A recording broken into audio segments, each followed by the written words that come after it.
오늘 어버이 주일을 맞아요. 우리 하나님께서 주시는 말씀은 신약성경 에베소서 6장 1절에서 3절 말씀입니다. 에베소서 6장 1절에서 3절 말씀, 제가 가진 성경은 신약성경 316쪽입니다. 우리 다 같이 합독하시겠습니다. 시작. 자녀들아, 주 안에서 너희에게 순종하라. 이것이 옳으니라. 내 아버지와 어머니를 공경하라. 이것은 약속이 있는 첫 계명이니 이로써 내가 자유고 안에서 장수하리라. 아멘. 우리는 이 곡은 옛날에 쓴 것이에요. 옛날에 쓴 것이기 때문에 어머니 은혜라고 하는데, 우리들은 현대에서 부를 때는 어머니 은혜라고 부르면 되겠습니다. 어머니 못지않게 아버님들도 엄청난 희생이 있어야 가정을 지킬 수 있기 때문입니다. 할렐루야. 오늘은 부모님 공경이라는 말씀을 나누겠습니다.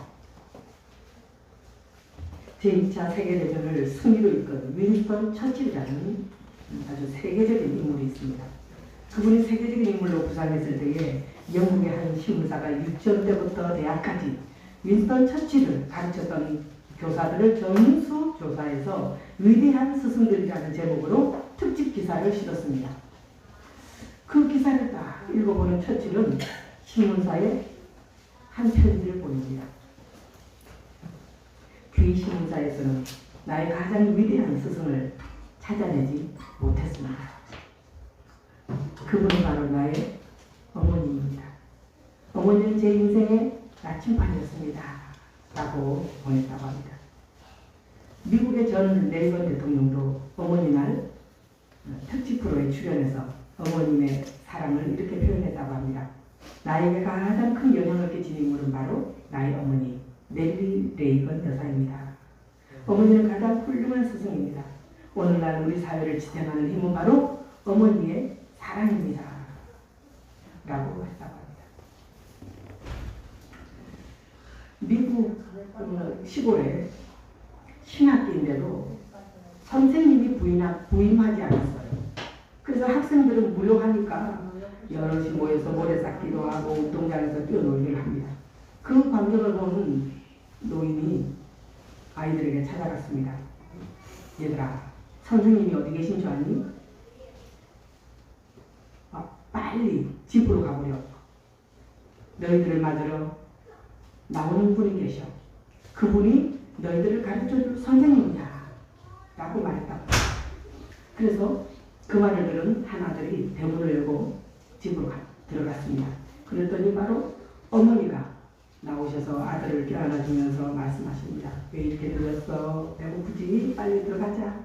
라고 맞아주셨어요. 그리고는 음식을 정성껏 만들어주셨답니다. 이 어머니의 정이 바로 인성교육입니다.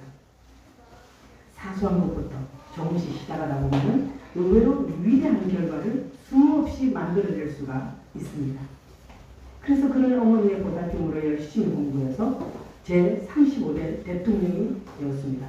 그는 바로 미국의 존 F 케네디 대통령입니다. 이렇게 수많은 사람들이 그 어머니의 은혜, 특별히 또 어머니의 은혜에 대해서 많은 말을 하는데, 여기 있는 저와 여러분들도 어머니나 아버지나 이 말로 다 할 수 없는 그런 사랑을 다 받고 지금까지 살아왔습니다. 생명이 태어나서 제일 먼저 배우는 단어는 바로 엄마, 맘마라는 말입니다. 그리고 태어나서 제일 처음으로 초점을 맞추는 것이 바로 엄마의 눈동자입니다.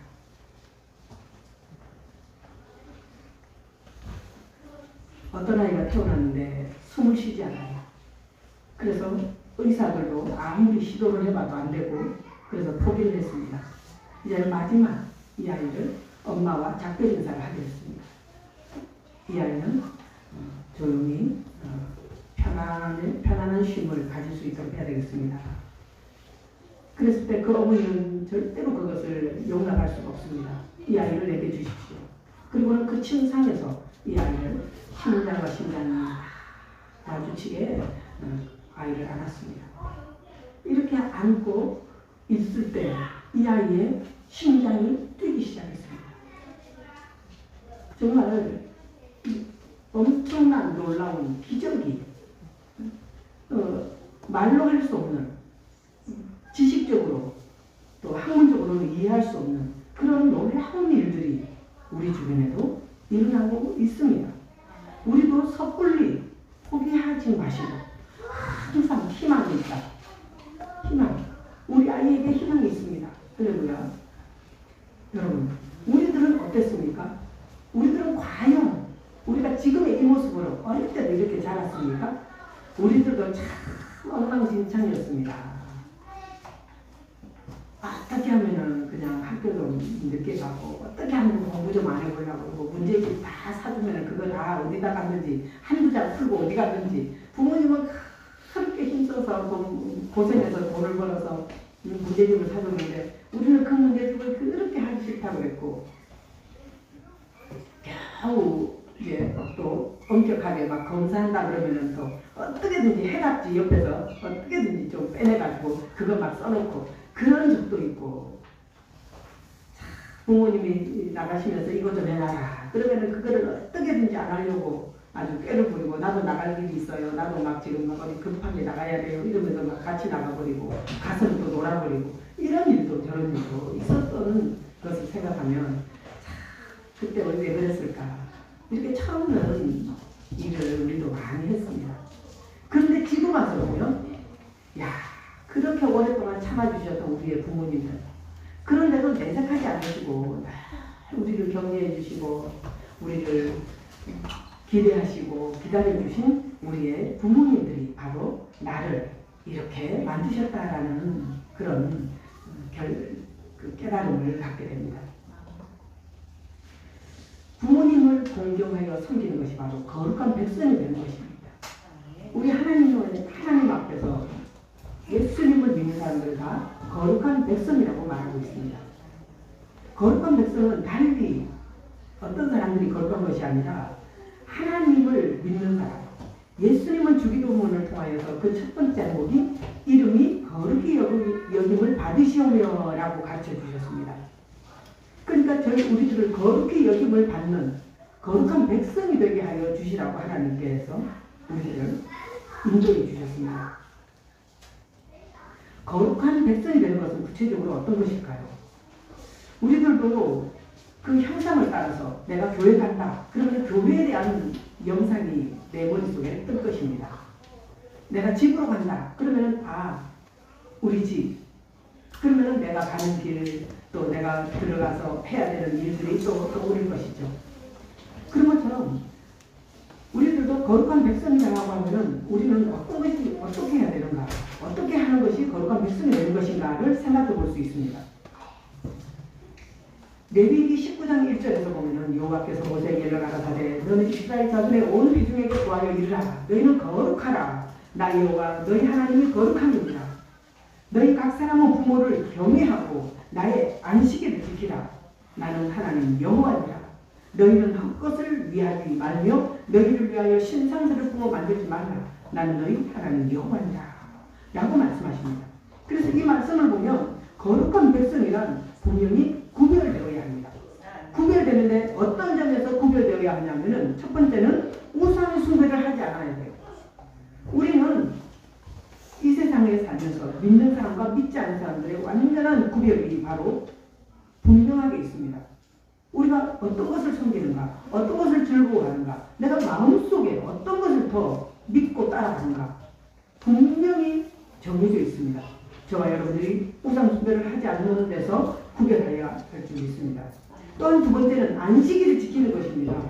다른 사람들은 일요일이라고 놀러 다닙니다. 이것저것 나를 위해서 무엇을 즐겁게 할까, 내 자녀들을 위해서 어떤 것을 좀 즐거운 경험을 하게 할까라고 지금도 달려다니겠지요. 그렇지만 우리는 구별된 하나님의 거룩한 백성들이기 때문에 하나님 앞에 나왔습니다. 할렐루야. 이것이 바로 구별된 삶의 행동입니다.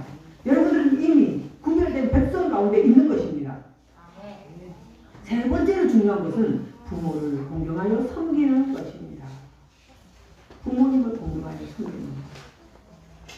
하나님을 믿는 백성들이 부모님을 공경하여 섬기는 일에 있어서 믿는 사람과 믿지 않는 사람과 구별이 되어야 되는데, 하나님께서는 우리들을 부모님을 공경하는 것이야말로 믿는 사람과 믿지 않는 사람들의 구별점이다라고 말씀하고 있습니다.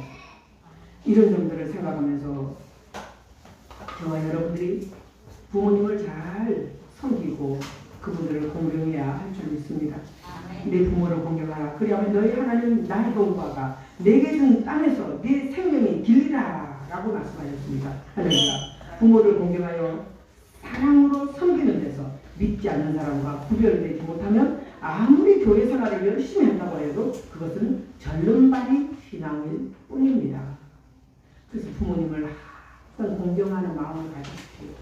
여러분, 용서란 것은 쉽게 되기도 하지만 참 쉽게 되지 않을 수가 있습니다.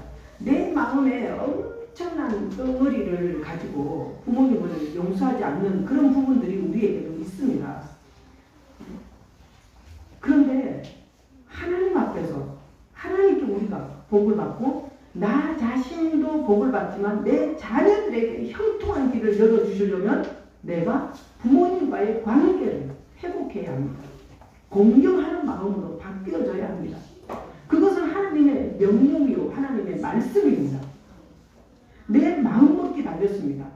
그럴 수도 있지. 옛날에는 못 배웠으니까 그럴 수도 있어. 여러분, 우리들은 참 이렇게 하나님 말씀을 듣고 알아서 참 이렇게 자녀들에게 어떻게 해야 되는지도 알고, 또 내가 이 세상에서 믿는 자가 어떻게 살아야 되는지를 잘 배우면서 우리도 성장하고 성숙되어져 가고 있습니다. 그런데도 불구하고 알기는 알지만 실천하지 못하는 부분도 얼마나 또 많습니까? 그런데 옛날 사람들은 어때요? 옛날 사람들은 그냥 우리나라 얼마나 가난하고 힘든 그런 생활 속에서 그냥 오직 한 가지 목표, 먹고 살고 자녀들을 교육시켜야 된다는 그런 일념으로 막 허리가 구부러지고 다리뼈가 부서질 정도로 손발이 닳아지고 자신을 다 내어던지면서까지 그렇게 일을 하셨어요. 일을 하니까 실제로는 인격이 뭔지, 인권이 뭔지, 우리의 마음이 뭔지, 아이를 어떻게 길러야 되는지를 돌아볼 여유조차 없었던 것입니다. 그래서 우리가 가슴 아픈 그런 마음 상처들이 있어요. 우리 세대에. 그런데 상처들이란 마음의 가슴 아픈 상처들이 없는 사람 어디 있습니까? 여기에 20대들도 30대들도 아마 10대들도 다 마음에 상처들이 있을걸요. 그런데 여러분들 어린이들뿐만 아니라 우리 어른들도 다 마음에 상처들이 있습니다. 그런데 그 상처들을 어떻게 하는가? 내가 이런 상처가 있구나 인지를 하는 거예요. 내가 이런 상처가 있구나. 내가 이래서 부모님을 내가 가까이 못하고 있구나. 내가 부모님께 선뜻 못하고 있구나. 저는 저희 친정어머니께서 8순이 넘으셨어요. 그런데 저희 어머니와 함께 제가 제 딸들과 함께 이제 한번 여행을 간 적이 있어요. 그런데 저희 어머니와 저희 딸들이 엄청나게 가까운 거예요. 막 서로 안고 막 다독거려주면서 막 엄청나게 가까이 지내요. 또 선물도 막 주고받고. 그런데 저하고 엄마는 막상 저하고 엄마가 더 가까워져야 되잖아요.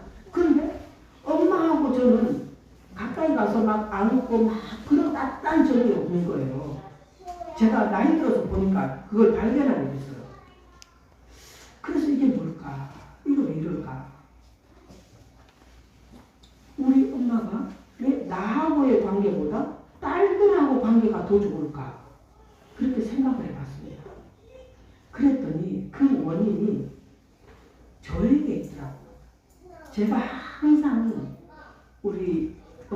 그래서 저를 5살 때부터 7살 때까지 저 할머니 집으로 저를 보내서 키웠습니다. 그러니까 제가 항상 그때 그 어린 나이에 어머니를 그리워하는 마음이 사무쳐서 이 원망이 된 거예요. 원망 불평. 이게 저도 모르게 나이가 들고 성령 받고 하나님의 일을 하고 하나님의 일꾼이 되어서도 마음에는 이게 조금 남은 거예요. 제가 그래서 그것을 딱 깨닫고 하나님 앞에 하나님 용서합니다. 우리 어머니도 엄마도 그런 어려운 형편에 있었으니까 그랬겠지요. 제가 용서합니다. 하나님 제 마음도 풀어주시고 제가 다 모든 것을 이해하고 용서하겠습니다 하면서 제가 하나님 앞에 이제 기도를 시작했어요. 기도하면서 저에게 항상 막 나독거려줬어요. 정말 힘들었지 그때 하면서 이렇게 나독거려주면서 제가 참 노력을 했습니다. 그러고 나서 의도적으로 엄마 사랑해. 우리 엄마는 저한테 사랑의 말을 많이 해요. 전화를 하면 꼭 딸 사랑해 하고 막 우리 목사님 사랑해요 하면서 막 맨날 사랑한다고 그래요. 근데 저는 제 입에서 뭐가 나와요? 입이 안 떨어지는 거예요. 사랑해라는 말이 안 떨어지는 거예요. 그래서 제가 정말 문제구나. 내가 문제구나. 그리고는 성경에 보세요. 내가 복 받으려면 내 자녀들이 복 받으려면 어떻게 해야 됩니까? 이거 풀어야 되잖아요. 그래서 제가 열심히 하나님께 기도하면서 제 마음을 잘 다독이면서 이제 어머니와 함께 전화 통화를 할 때 엄마 저도 사랑해요 라는 말을 이제 엄청 애를 써서 하기 시작했어요. 하기를 한 달이 지나고 1년이 지나고 계속 이렇게 하다 보니까 근데 진짜 이 마음에서 어머니를 딱 생각하면 막 사랑의 마음, 감사의 마음, 그 어머니에 대한 이 고마움, 이 마음에 막 확 샘솟는 것입니다. 할렐루야. 그래서 진심 어린 사랑을 이제 고백하게 되었습니다. 그러더니 무너진 벽이 허물이 무너지더라고요. 이 막혔던 이 단들이 무너졌습니다. 이렇게 저도 그런 경험을 하고 살았습니다. 여러분, 우리가 용서해야 될 것, 상처받았던 이런 것들을 다 용서합니다. 라고 하는 그런 마음이 있어야 여러분들이 진정으로 부모님을 생각할 때 우리 부모님께 내가 편지 한마디라도 따뜻한 진심을 전할 수가 있고 작은 밥 한 끼를 사드리더라도 정말 마음을 전달할 수 있는 그런 시간이 될 줄 믿습니다. 네. 이것이 바로 구별된 하나님의 백성이 살아가는 길이라고 하는 것입니다. 부모님을 공경하는 것은 약속 있는 첫 계명이다 라고 막 말씀하십니다. 할렐루야. 그래야만이 우리가 잘 되고 땅에서 장수한다는 것입니다. 할렐루야. 누구든지 이 세상에 태어났을 때 건강하게 살다가 내 생을 열심히 살다가 하나님이 부르시는 그날에 가기를 원합니다. 할렐루야. 그래서 내가 특별히 막 나 오래 살아야겠다라는 것보다는 하나님께서 생명 주시는 그날까지 건강하게 열심히 살다가 주님 앞에 가는 것이죠. 그것이 바로 우리가 땅에서 잘 되고 장수하는 이 약속의 말씀이 우리에게 임한 것입니다. 할렐루야. 그렇기 때문에 그 약속이 이루어지기 위해서 여러분 이 땅에서는 너무나 걱정거리가 많습니다. 암도 걱정이죠. 또 치매도 걱정이죠. 이 알츠하이머 이런 병도 이거 어떻게 우리가 살아야 될지 우리 아는 목사님들 주변에 있는 사모님들 주변에 있는 분들이 그렇게 건강하셨는데 갑자기 하늘로 부름을 받았다라는 그런 말도 많이 듣게 되고 또는 뇌졸중이나 뇌병변이나 이런 뇌혈관의 어떤 질병으로 또 막 병원에서 중환자실에서 막 엄청 이렇게 재활운동을 하고 있다라는 그런 말도 듣게 됩니다. 여러분 우리의 인생은 쉽게 생각하고 그냥 별도로 되겠지 나도 다른 사람 하는 것처럼 되겠지라고 생각하며 살다가 보면 언제 어느 때에 내게 어떤 일이 벌어질지 모르기 때문에 항상 주님 앞에 내가 늘 다른 사람과 맺힌 것이 있다면 늘 그분들을 용서하고 풀면서 하나님의 나라를 이루어 가시는 저와 여러분들이 되시기를 바랍니다. 하나님은 일정한 통로를 통하여 하나님이 주시는 복이 흐르게 하십니다. 할렐루야. 부부관계도 마찬가지예요. 내 마음이 막혀 있어가지고 그 하나님의 복이 흐르게 할 그 통로가 없어질 수 있습니다. 통로가 막혀버릴 수가 있습니다. 내게 주신 한때는 뭐 사랑했든 안 했든 하여튼 결혼한 내 배우자, 하나님이 주신 내 배우자, 그 배우자를 위해서 내 마음이 활짝 열려져야 되는데 참 열려지기가 어려울 때가 많습니다. 근데 그럴지라도 나는 하나님의 약속의 말씀을 붙잡고 하나님께 먼저 그 영혼을 위해서 기도하고 나 자신을 위해서 기도해야 될 줄 믿습니다. 기도를 하다 보면 어떤 역사가 있습니까? 하나님께서 그 기도를 들으시고 우리의 마음을 바꾸어 주시는 역사가 있습니다. 할렐루야. 내가 억지로 해서 되는 것이 아니라 내 마음을 먼저 바꾸어 주세요. 내 마음이 바뀌어지니까 내가 말하는 것도 달라지고 바라보는 눈빛도 달라지고 행동하는 것도 달라지니까 그 상대방이 또 느끼는 겁니다. 우리는 반대로 생각해요. 저 사람이 변화돼야 내가 너를 사랑한다. 응? 너도 나를 섬겨야 내가 너를 섬긴다 라고 생각하지만 실제로 하나님의 영적인 법칙으로는 나에게 달렸다는 것을 늘 저는 깨닫고 있습니다. 나에게 달렸다. 내가 늘 감사함으로 내가 기뻐함으로 하나님을 사랑하듯이 상대방을 사랑할 수 있는 그런 마음으로 상대방을 존중하고 상대방을 진정으로 아끼고 위하는 마음으로 그 상대방을 대할 때에 상대방도 깨닫게 됩니다. 깨닫고 어떤 역사가 있겠습니까? 깨닫고는 내가 너무 잘못했구나. 내가 너무 잘못 살았구나. 내가 너무 저 사람을 힘들게 했구나를 깨닫게 됩니다. 그것이 바로 우리의 믿음입니다. 믿음은 바라는 것들의 실상이요. 할렐루야. 믿음은 바라보는 것의 실상이 이루어지는 것이 믿음입니다. 여러분들의 믿음은 어떤 것입니까?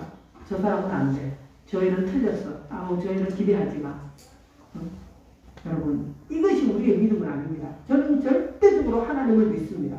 하나님께서 역사하실 것을 믿습니다. 하나님께서 역사하시면 어떠한 돌덩어리도 변화시키게 되고 개나리도 바위를 칠 수는 없는 세상이지만 진짜로 하나님이 역사하시면 바위가 깨지더라고요. 할렐루야. 깨져서 구원의 역사가 흐르게 되고 깨져서 모질게 자신을 가두어 놓은 그런 습관들이 그런 악행들이 또 그런 우상숭배가 놀라우게 파괴되는 것을 봅니다. 할렐루야. 그런 놀라운 능력의 하나님을 우리가 믿고 나아가는 것입니다. 하나님의 말씀을 따라 하나님을 순종하며 하나님을 순종하라. 그 다음에 하나님께서 하나님을 공경하라고만 한 것이 아니라 부모님을 공경하라고 또 하나님이 그렇게 말씀해 주셨어요. 왜냐하면 구약 성경에 보면 항상 하나님의 대리자로 제사장을 세웠습니다. 그리고 대리자로 세우신 분이 또 하나 있는데 바로 아버지입니다. 아버지. 하나님의 대리자로 세우셨어요. 그래서 그 하나님의 대리자인 그 아버지가 신앙교육을 잘 시키고 하나님 앞에 늘 나아가서 하나님께서 주시는 복을 자녀들에게 전달하는 그런 아름다운 모습들이 성경에는 많이 나와 있습니다. 우리 하나님께서 부모를 공경하는 자는 존귀와 영광을 얻는다고 말씀하십니다. 잠언서 2장 8절에 내 아들아 네 아비의 훈계를 들으며 네 어미의 법을 떠나지 말라. 이는 네 머리의 아름다운 관이요 네 목의 금사슬이니라. 할렐루야. 부모를 공경하고 섬기는 자에게 임하는 하나님의 영광과 존귀와 명예를 말합니다. 부모를 공경하는 자는 머리에 관을 쓴다. 목에 금사슬을 걸게 된다. 할렐루야. 하나님께 영광입니다. 이 땅에서 장수하고 복된 삶을 살아가는 사람들의 모습입니다. 할렐루야. 여러분, 우리 모두가 다 하나님을 공경하는 것처럼 부모님을 공경하는 그런 마음으로 살아야 가야 할 줄 믿습니다. 부모님을 공경하는 사람, 우리 모두가 다 한 가지씩 바꾸어 가봅시다. 정말 나 자신이 어떤 상황인지, 내가 지금 어떤 부분에서 좀 부족한지, 여러분 작은 것부터 전화 한 통화. 우리 집에 딸이 이렇게 말해요. 이번 어버이날을 맞이해서 교수님이 그런 숙제를 줬답니다. 이번에는 숙제를 내가 주겠다. 그 숙제는 선물도 드리는 것도 좋고 편지를 드리는 것도 좋지만 꼭 입으로 인사를 해라 라고 했고, 입으로 딱 안고 이렇게 인사를 하면 더 좋다. 그래서 그 인사를 했습니다. 그래서 딱 이렇게 인사를 하는데 무슨 인사를 하려고 하나 제가 귀를 기울여 봤더니 저를 이렇게 키워주셔서 감사합니다. 제가 부모님 때문에 이렇게 오늘날까지 건강하게 잘 자랄 수 있었습니다. 라고 인사를 하는 거예요. 근데 그 말을 이렇게 소리로 듣고 마음으로 들을 때 마음이 어떻게나 깊이던지 진짜 저도 이렇게 대답했어요. 야, 네가 이렇게 잘 자라준 것을 볼 때 우리들의 큰 기쁨이었다. 너가 이렇게 자라주어서 우리는 더 고맙다라고 하는 그런 대화를 서로 했습니다. 참 이런 날도 오고 참 저런 날도 오더라고요. 눈물로 씨를 뿌리는 자는 그 단을 기쁨으로 가지고 돌아오리로다. 할렐루야. 하늘의 미랄이 썩어져야 30대, 60대 몇별이 결실을 맺게 된다고 주님이 말씀하십니다. 오늘도 여러분 눈물 뿌려 기도하고 섬기고 희생하는 길을 걸어가고 있습니까? 여러분 다른 사람들은 아무도 모른다, 내만 모른다 라고 할 때에 우리 주님이 여러분들을 알고 계십니다. 여러분들의 모습들을 다 보고 계십니다. 할렐루야. 그 보고 계시는 그 주님으로 인하여 여러분들이 힘을 얻으시고 하나님 나라를 위하여서 오늘도 힘써 달려가시기를 바랍니다. 그런 의미에서 부모님을 공경하며 섬기는 것이 거룩한 백성이 되는 것입니다. 부모를 공경하는 것은 약속에는 첫 계명입니다. 부모를 공경하는 자는 존귀와 영광을 얻을 것입니다. 할렐루야. 그렇기 때문에 여러분들 어제가 5월 8일이었지만 그래도 늦지 않았습니다. 부모님께 사랑합니다. 저를 이렇게 낳아주셔서 감사합니다. 제가 이렇게 건강한 모습으로 이렇게 사는 것도 부모님의 은혜입니다. 라고 꼭 한마디씩 전하시고 또 작은 선물도 나누시고 하는 그런 여러분들이 들어서 하나님께 여러분들의 인생이 잘 되고 장수하는 놀라운 축복을 받으시기를 바랍니다. 기도하시겠습니다. 살아계신 하나님.